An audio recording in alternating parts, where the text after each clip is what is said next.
Hello दोस्तों, कैसे हैं आप सब। आशा करता हूं कि आप सब बहुत बेहतर होंगे और आपकी तैयारी बहुत अच्छी चल रही होगी। जैसा कि मैंने आपको पहले भी बताया कि एक कॉमन अप्रोच के साथ सिविल सर्विसेज एग्जामिनेशन की तैयारी आप कैसे कर सकते हैं, उसका सबसे अच्छा तरीका ये है कि आप कोर कॉन्सेप्ट को सिलेबस, पीवाईक्यू और टेस्ट सीरीज़ के साथ अच्छे से लेकर के चलें, ताकि आपका कोर कॉन्सेप्ट बहुत अच्छा हो जाए। क्योंकि जब कोर कॉन्सेप्ट मजबूत होता है तो वो आपके यूपीएससी के लिए और एक स्टेट पीएससी के लिए, दोनों के लिए कॉमन तरीके से बहुत अच्छी मदद करता है। और फिर उसके बाद मैंने आपको बताया कि करंट अफेयर में जो समस्या आती है वो मल्टीपल सोर्सेज को लेकर के आती है। तो कैसे आप एक मंथली कंपाइलेशन को लेकर के आगे बढ़ सकते हैं और उस पर विश्वास रखते हुए उसका मल्टीपल रिवीजन के साथ आप उसे कैसे बहुत अच्छा कर सकते हैं। फिर बात आई सब्जेक्ट की। तो सब्जेक्ट में मैंने आपको बताया था कि सब्जेक्ट में पॉलिटी को कैसे करना है, हिस्ट्री को कैसे करना है। उसी क्रम में मैं आज आगे बढ़ते हुए आपको ज्योग्राफी के संदर्भ में बताना चाहता हूँ कि ज्योग्राफी एक बेसिक कोर कॉन्सेप्ट एरिया है। क्यों? क्योंकि आपको इस सब्जेक्ट में ज़्यादा महत्वपूर्ण उसका कॉन्सेप्ट हो जाता है। जब कॉन्सेप्ट की महत्ता आपको पता चलेगी तो आप पाएंगे कि जो इसमें प्रश्न पूछे जाते हैं वो देखने में भले लगे आपको कि करंट अफेयर बेस्ड और स्टैटिक क्वेश्चन आते हैं, पर जैसे कि मान लीजिए वॉल्केनिक इरप्शन पर क्वेश्चन आता है या भूकंप से जुड़ा कोई प्रश्न आता है, तो कोर कॉन्सेप्ट पे अगर प्रश्न बनता है तो वो तो स्टैटिक कॉन्सेप्ट बेस्ड क्वेश्चन है, वो यहीं से कवर हो जाएगा। रही बात करंट अफेयर की, तो करंट अफेयर में महत्वपूर्ण हो जाता है मैप बेस्ड क्वेश्चन। क्यों? क्योंकि लोकेशन बेस्ड जो क्वेश्चन आते हैं वो करंट अफेयर से जुड़ जाते हैं। आपने जो ज्वालामुखी का कॉन्सेप्ट पढ़ा या भूकंप भूकंप का क्वेश्चन पढ़ा, वो कोर एरिया, कोर कॉन्सेप्ट तो स्टैटिक में वैसे भी आप कवर कर चुके हैं, पर वो कहाँ घटित हुआ वो आपके मैप से जुड़ा क्वेश्चन है। और कुछ ऐसी भी घटनाएं होती हैं जो आपके लिए बहुत महत्वपूर्ण हो जाती हैं, वो एक्स्ट्रा कंटेंट है, वो आपको करंट अफेयर के कंपाइलेशन में मिल जाएगा। पर आप देखेंगे कि इसमें जो महत्वपूर्ण क्वेश्चन है ज्योग्राफी से जो अब तक प्रश्न आए हैं वो 95%, मैं तो कहता हूँ बिल्कुल 99% स्टैटिक क्वेश्चन है। और करंट अफेयर रिलेटेड ज्योग्राफी के क्वेश्चन कम आते हैं, हाँ आते हैं तो मैप बेस्ड क्वेश्चन आते हैं।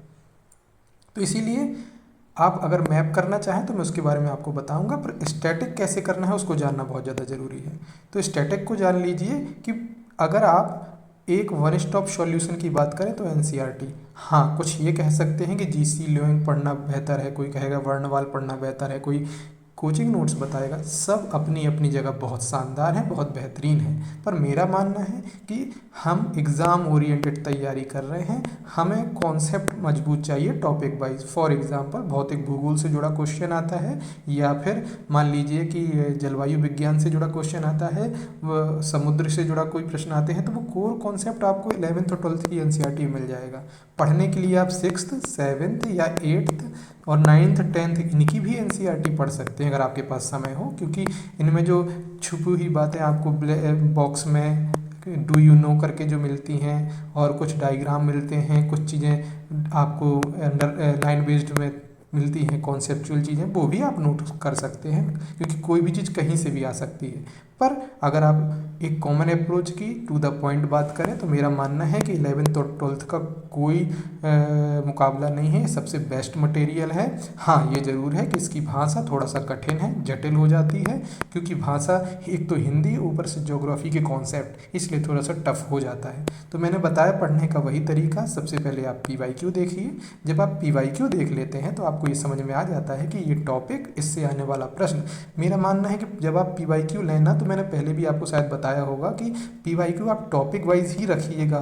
क्वेश्चन जो आते हैं, जो भी प्रीवियस ईयर क्वेश्चन आते हैं वो आपको टॉपिक वाइज मिल जाए तो बहुत शानदार है। तो टॉपिक वाइज जब आप लेंगे, तो मान लीजिए आप क्लाइमेट के बारे में पढ़ रहे हैं, तो क्लाइमेट से जुड़े जो आप पीवाईक्यू देख लेंगे अपने में, तो आपको पता चलेगा कि यहाँ से कैसे क्वेश्चन डिज़ाइन होते हैं और कैसे क्वेश्चन बनते हैं।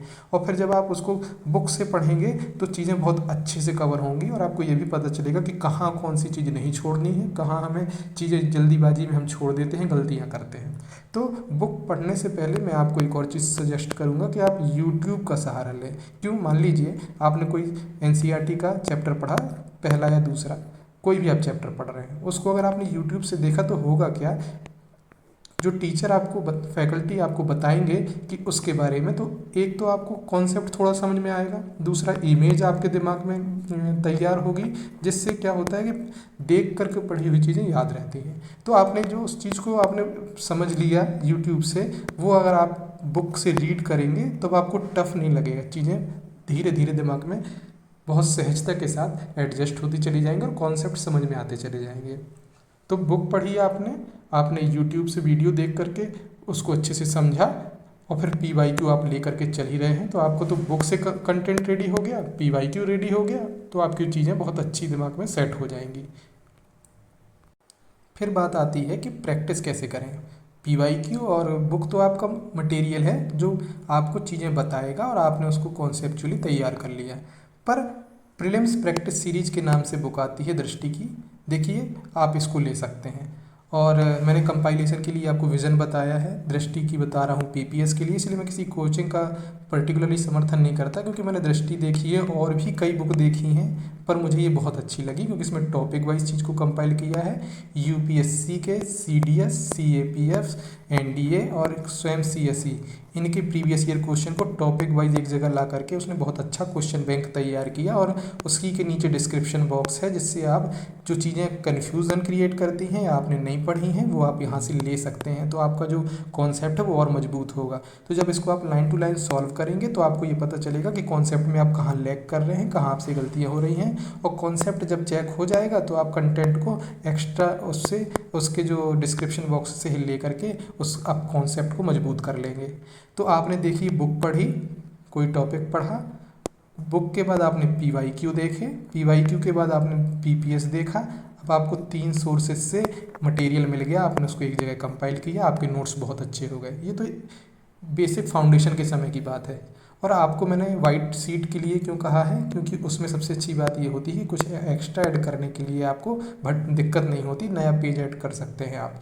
तो जब आप मान लीजिए 1 साल बाद जब अंतिम 4-5 महीने आप एग्ज़ाम ओरिएंटेड तैयारी, आप रिवीजन बेस्ड तैयारी करेंगे, टेस्ट सीरीज बेस्ड तैयारी करेंगे, तो आप टेस्ट सीरीज में जो आप सेक्शनल लगाएंगे तो आपको एक नया कंटेंट मिलेगा, क्योंकि कुछ चीज़ें आपको पता चलेंगी कि करंट अफेयर्स में थी, और वो नया कॉन्सेप्ट है वो आप अपने इस मटेरियल में जो आपने नोट्स तैयार किए हैं, जिसको शॉर्ट्स नोट बोलते हैं या अपने इंपॉर्टेंट नोट्स बोलते हैं, उसमें ऐड करते चले जाएंगे, कुछ FLT से मिल जाएगा। तो ऐसा क्या होगा, आपका जो नोट्स है वो इनरिच होता चला जाएगा, बहुत अच्छा होता चला जाएगा। इससे अब आपको क्या होगा कि ज्योग्राफी के नोट्स एक जगह आपके मजबूती से बन जाएंगे, और फिर बार बार उसी का रिवीजन एग्ज़ाम के 1-1.5 महीने पहले केवल अपने नोट्स का ही रिवीजन होता है। 1.5 महीने पहले सारी टेस्ट सीरीज, 3.5 से 3.5 महीने में सारी टेस्ट सीरीज कवर करके 1.5 महीने में केवल रिवीजन और प्रीवियस ईयर के FLT को पेपर्स, बस यही सबसे अच्छी स्ट्रेटजी होती है।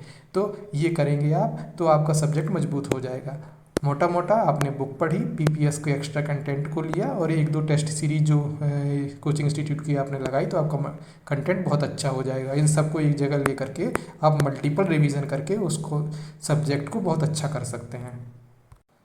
इन सब के बाद मैं बात करूंगा मैप की, क्योंकि मैप सबसे ज़्यादा महत्वपूर्ण हो जाता है। तो मंथली कंपाइलेशन में आपको एक IR से, और दूसरा आपको जो ज्योग्राफी या एनवायरनमेंट से क्वेश्चन मिलेंगे उससे। मैप कई जगह महत्वपूर्ण होता है, इसलिए मैप आप एक साथ लेकर के चलेंगे। तो मंथली कंपाइलेशन और न्यूज़ से जो भी आपको लोकेशन बेस्ड, चाहे स्टैटिक मैप बेस्ड क्वेश्चन हो, जैसे रिवर्स है, प्लेन्स है, प्लेट्यू है, माउंटेन है, या कोई भी चर्चा में रहे प्लेसेस हैं, या कोई भी ऐसा मान लीजिए कंट्री है, उन सब की प्लेसेस या किस चीज़ों से घिरी हुई हैं, जो भी आप देखेंगे करंट अफेयर से रिलेटेड, वो आप रिवीजन करते चले जाएंगे। स्टैटिक ईयर से जुड़ा हुआ महत्वपूर्ण मटेरियल आपको मिल जाएगा।